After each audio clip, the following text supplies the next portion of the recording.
Tout est ok, tout est parfait. Johnny est de retour. Johnny aujourd'hui va parler de la vitamine D3, le cholécalciférol. Alors aujourd'hui, je vais vous parler de la vitamine D. Je suis sur le site nutranews.org. En gros, ce site, il nous parle de la vitamine D dans le sens où nos apports journaliers sont extrêmement bas et donc des scientifiques appellent à élever à 10 000 UI sa limite supérieure de sécurité. On nous parle d'une limite de sécurité imposée par les agences de santé publique, machin. On sait très bien que les agences sont couvertes par les pharmaceutiques et n'ont pour but uniquement de vous donner le cancer puisque on vous réduit toutes vos doses de vitamines journalières. Attention, faites attention, vous allez peut-être vous empêcher d'avoir un cancer si vous êtes surdosé en vitamines. Donc bon, on a eu l'animal pack qui a été interdit il n'y a pas longtemps parce que les dosages sont trop élevés. Les dosages sont trop élevés en vitamines. Faites attention, vous allez être malade. Attention. Je vais lire l'article que je vais placer délicatement dans la description, bien évidemment. Depuis une quinzaine d'années, de nombreuses études cliniques montrent que la consommation de doses appropriées de vitamine D pourrait avoir des effets bénéfiques encore beaucoup plus importants qu'on ne le pensait. Bien au-delà de son implication dans la santé osseuse, oui, puisque ça protège les os, une accumulation de données provenant d'études épidémiologiques et d'essais cliniques suggère qu'une augmentation du statut en vitamine D diminuerait le risque de différents cancers. Là, c'est beau. D'autres informations indiquent qu'elle aiderait à maintenir la force physique des personnes âgées et les protéger contre les chutes. Alors ça, c'est un truc super intéressant, je me suis marré la tronche, mais c'est vraiment... c'est cool, en fait. Elle abaisserait également la prévalence des syndromes métaboliques.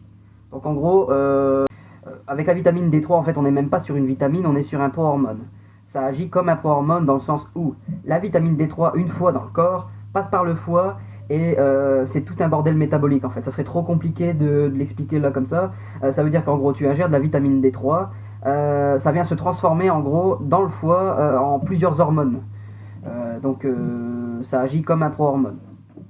La vitamine D est une vitamine liposoluble, donc en fait c'est soluble dans le gras. Donc si tu manges pas de gras, tu l'assimiles moins bien. Mais bon, quelqu'un qui mange pas de gras aujourd'hui, on retrouve du gras partout. Si vous me dites que vous n'avez pas de gras, c'est qu'il y a un problème. Donc c'est une vitamine liposoluble qu'on trouve dans les aliments, mais que l'organisme peut également fabriquer après une exposition aux rayons ultraviolets du soleil. Faut-il encore avoir du soleil par chez vous? Moi je suis dans le nord et actuellement le soleil. J'essaye encore de le trouver. Où es-tu? Ah, il y en a un petit peu. Et c'est pas assez.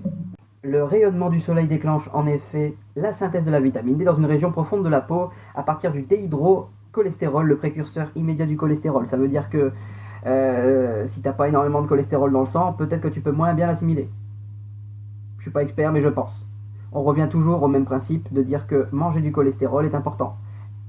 Le jaune d'œuf. Ok? Je reviens sur le jaune d'œuf à chaque fois, c'est toujours pareil. La vitamine D existe sous une dizaine de variantes que l'on distingue, machin. En gros, il y a la vitamine D2, donc la D3 et d'autres dérivés, mais là on s'en fout, on va parler de la D3.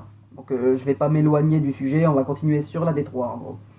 C'est une hormone stéroïde, blablabla, ce que je disais avant, ça agit comme un pro-hormone, c'est pas vraiment une vitamine en fait. On l'a classé parmi les vitamines parce qu'on savait pas le foutre en gros. On va directement attaquer sur les thèmes proposés, on nous parle de la vitamine D3, on fait référence à la santé osseuse, le fait que la vitamine D protège, enfin du moins réduirait le risque de certains cancers, blablabla, notamment, enfin plus précisément, le cancer du côlon et du sein. Donc là c'est très intéressant quand même. Je rappelle quand même que les mecs peuvent aussi avoir le cancer du sein. Ça va peut-être vous refroidir, mais oui. Donc les mecs qui ont des mamelons, faites attention. Donc la vitamine D3 et la santé osseuse. L'un des effets bénéfiques de la vitamine D3, le mieux connu et établi depuis longtemps, est sa capacité à améliorer la santé du système des muscles squelettiques et des os. Un de ses principaux rôles biologiques est de maintenir des niveaux sanguins normaux de calcium et de phosphore. La vitamine D agit superbement bien avec le calcium, c'est pour ça que dans certains complexes, vous retrouvez en général pas mal de calcium. En général, c'est 1 gramme, carrément. Donc au moins, vous êtes sûr d'avoir assez de calcium pour avoir une putain d'assimilation. En favorisant l'absorption du calcium, j'ai du mal aujourd'hui, la vitamine D aide à former et à entretenir des os solides. C'est ce que nous vendent l'industrie du lait. Les os solides, machin, pour avoir des os solides, il faut boire du lait, du calcium, tout ça, la vitamine D. Bon, la vitamine D et le calcium dans le lait, c'est pas la peine. Vous allez plus en mourir qu'autre chose. Et en plus de ça, le calcium du lait ne s'assimile pas. J'avais lu ça quelque part, faudrait que je retrouve le document d'ailleurs.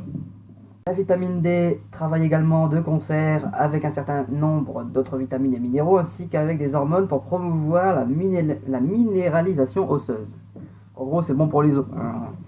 Les déficiences en vitamine D sont responsables d'ostéopénie, précipitent et exacerbent l'ostéoporose. L'ostéoporose, qui est donnée dans de nombreux cas par le lait, qui est provoquée par le lait directement, dû au lactose et toutes les merdes qu'il y a dedans, ok.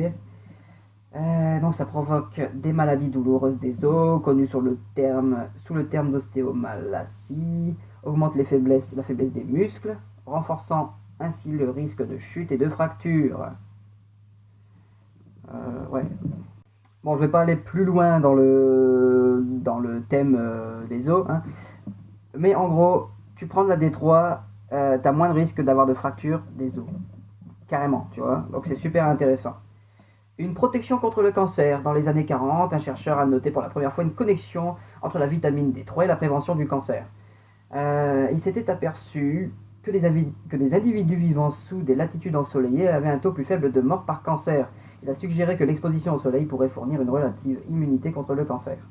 Exposez-vous au soleil à mort, attention, mais le problème c'est que maintenant tu t'exposes trop, tu risques d'avoir un cancer de la peau. Donc faut gérer le truc. Mais on va en parler plus bas, il y a un truc un petit peu plus loin. Réduire le risque de cancer du côlon et de cancer du sein. On a fait un test chez des gens, donc il y a eu des placebos, blablabla. On a mis des femmes en gros sous 400 units de vitamine D3 et du carbonate de calcium à 1,5 g 3 fois par jour. 1,5 g 3 fois par jour, c'est énorme, mais bon là c'est un test. Et on a foutu l'autre groupe sous un placebo. Donc la prolifération cellulaire et d'autres signes de modification cancéreuse ont nettement été améliorés, enfin du moins réduits, chez les patients traités, alors qu'aucun changement n'était observé chez les sujets sous placebo. En même temps, normal, ils n'avaient pas de cancer. Donc bon. Mais on a quand même observé une nette amélioration. Ça veut dire que tu as un cancer, tu prends de la vitamine D, du calcium, et tu as plus de chances de te rétablir. Formidable, n'est-ce pas? Dans une autre étude, des chercheurs ont étudié 1179 femmes ménopausées en bonne santé. Bon, ménopausées en bonne santé, ouais, bon. Tout âgées de 55 ans ou plus, sans cancer connu depuis au moins 10 ans avant d'entrer dans l'étude, qui ont pris des quantités importantes de vitamine D3 et de calcium. Blablabla. Donc un certain dosage, et là on avait 1000 UI de vitamine D3, ce qui est une dose à peu près correcte pour une femme, je pense. Donc pendant les 4 années de l'étude, les femmes du groupe calcium-vitamine D3 ont vu le risque de cancer réduit de 60% par rapport aux femmes qui n'ont rien pris. 60%, je veux dire, c'est quand même 60% de prix. Je pense que c'est très intéressant quand même à long terme, n'est-ce pas? Pour les dosages, 2000 UI quotidiennes de vitamine D3. Donc en gros, ici, on nous dit, il y a tout un blabla énorme que je mettrai dans la description, mais je vais pas le lire parce que sinon la vidéo va durer 45 minutes juste pour cette partie-là, ça va être trop. En gros, on nous fait comprendre que les taux sériques, blablabla. Ici, on nous parle vraiment de détails. C'est un peu technique. Alors, du coup, ici, ce qu'on nous sort, c'est que 2000 UI de vitamine D3 par jour, ça serait le top pour être en bonne santé. Pour un homme lambda. La meilleure façon de les obtenir, ces 2000 UI, serait d'associer l'alimentation, des suppléments nutritionnels et 10 à 15 minutes d'exposition quotidienne au soleil. Sachant que dans la bouffe on a quasi rien en vitamine D, du moins des quantités infimes, qu'ici on n'a pas de soleil dans le nord, ou du moins une journée sur 4, moi je vous conseille directement de vous supplémenter. Directement, faut même pas chercher à comprendre. Pour les dosages, je reviendrai là-dessus après. Là on nous parle de 2000 UI, ce qui est une dose correcte. Qui est une gélule par jour en gros. C'est le constat établi par une équipe de chercheurs après avoir examiné 21 études et essais cliniques bien conçus, réalisés sur l'homme, avec des doses bien supérieures à celles recommandées par les autorités sanitaires. Voyez-vous, nous, les pharmaceutiques, il faut que nous vendions des produits, il faut qu'on vende de la chimio, et il faut que nos patients puissent avoir un système immunitaire affaibli, bien sûr, sinon on va plus vendre nos produits. C'est ça, écoutez, bon. En France, l'Agence française de sécurité sanitaire estime qu'il suffit de 200 UI de vitamine D à un adulte pour rester en bonne santé. Entre parenthèses, 400 à 600 UI pour les personnes âgées. Donc plus t'es vieux, plus il t'en faut apparemment. Ce qui est logique. Alors que les scientifiques sont convaincus que les besoins sont proches de 1000 UI par jour. Donc les agences françaises de sécurité sanitaire hein, veulent nous faire croire qu'on a besoin de ça, alors que le corps demande ça. Hein. Bravo, bravo. Que j'ai trouvé pas mal de documents intéressants, hein. La vitamine D, les déficiences, vitamine D, état dépressif, hypertension artérielle, suspecté d'augmenter l'asthme, attention, la vitamine D augmente, diminue l'espérance de vie, attention, oh là là, n'en prenez pas trop, lutte contre la puberté précoce, blablabla. Il y a une tonne de documents, mais il y en a tellement que je vais pas tous les mettre parce que vous allez vous perdre dans une fontaine infinie de documentation sur la vitamine D. Vous allez peut-être être en trop bonne santé pour les pharmaceutiques. Faites attention, méfiez-vous de la vitamine D. Bon, ce qu'on veut savoir aussi, c'est si la vitamine D, et du moins pourquoi la vitamine D augmenterait la force musculaire, bien évidemment. Hein. Donc en gros, la vitamine D augmente significativement la force musculaire générale. Pas juste des bras, des pecs, hein, des jambes aussi. Et surtout des jambes. Hein. Profitez-en, faites les jambes. Hein. Donc la force serait augmentée à partir de 4000 UI par jour, hein, les faibles doses n'ayant aucun effet. La vitamine D agirait en régulant les mouvements des ions calcium au sein des cellules, ces derniers contrôlant la contraction et la décontraction musculaire.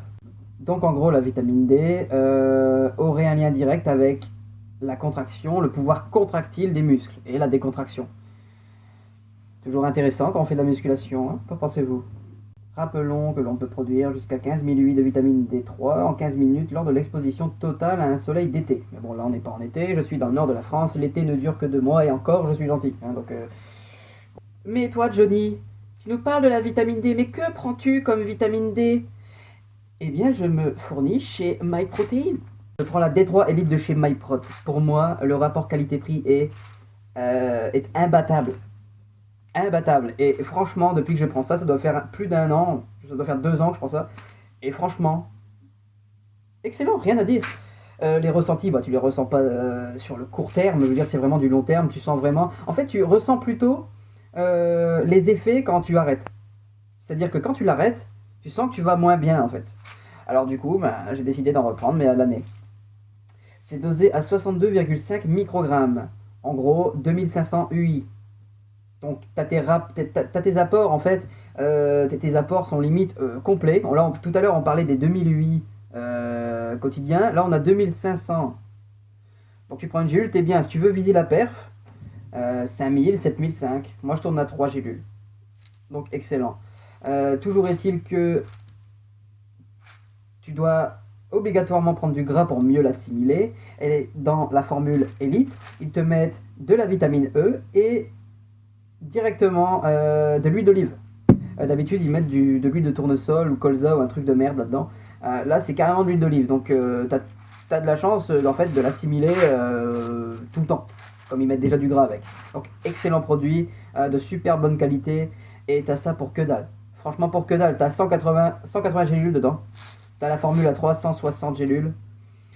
Si tu me dis que t'arrives pas à te développer, que t'es pas bon, que t'es pas en forme, machin, là, c'est que des excuses. Avec une promo, tu trouves ça pour 5 boules, quoi. C'est que dalle. Donc, franchement, un produit à avoir, c'est un incontournable. Achetez-le, franchement, achetez ça, même si c'est une autre formule, même si c'est autre chose. Même si ça vient de la compagnie Prozis, Now, ce que vous voulez, armez-vous de la vitamine D. Sérieux, c'est un incontournable. Moi, ça m'a vraiment aidé à progresser en force. Je recommande ce produit. Celui-ci, là. Franchement, celui de MyProt est super bien dosé, c'est excellent. Rien à dire sur leurs produits. Du moins, la whey, j'en consomme pas du tout. Je consomme pas de whey, je consomme pas de BCA, rien du tout, sauf de la créa. Mais les vitamines, peu importe où vous les achetez, c'est incontournable, indispensable. Achetez là. Ça, c'est le pur booster de testo. Ça, c'est un putain de booster de testo, merde. Vous emmerdez pas avec du Tribulus ou d'autres conneries, là, c'est pas possible. Surtout quand on est jeune, ça n'a aucun intérêt, aucun. Personnellement, pour la prise, on s'en fout. Moi, je la prends le matin en mangeant mes œufs, en prenant du gras en plus pour mieux l'assimiler au cas où. Je sais pas ce qu'il faut en gras exactement pour assimiler, tu vois, le ratio vitamine D, gras. Je ne sais pas du tout, mais je mange du gras, beurre de cacahuète ou ce qu'il y a, jaune d'œuf. Et j'ai l'air de bien l'assimiler puisque j'ai pris en force. Un point intéressant à noter aussi, mais j'ai quand même un doute, que toute une communauté black me suive sur YouTube. Mais les gens qui ont une peau foncée ou qui sont noirs ont tendance à être carencés en vitamine D puisqu'ils arrivent mieux à filtrer les UV du soleil.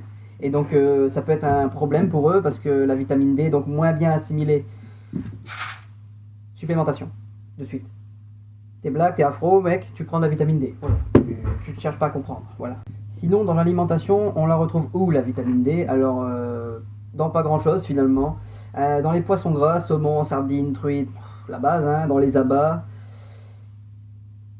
Dans les produits laitiers entiers, bon ça je veux bien, je dis bien entier. Hein. Moi le fromage blanc quand je le mange c'est pas du zéro. Prenez le plus gras possible, au moins ça fera un meilleur boulot. Et dans le jaune d'œuf. Bon c'est toujours pareil, hein, on va pas se gaver de jaune d'œuf pour avoir notre ratio quotidien de vitamine D. Hein. Je pense que ça se ressentirait hein, au niveau du transit. Donc je préfère pas tester, je préfère quand même me supplémenter.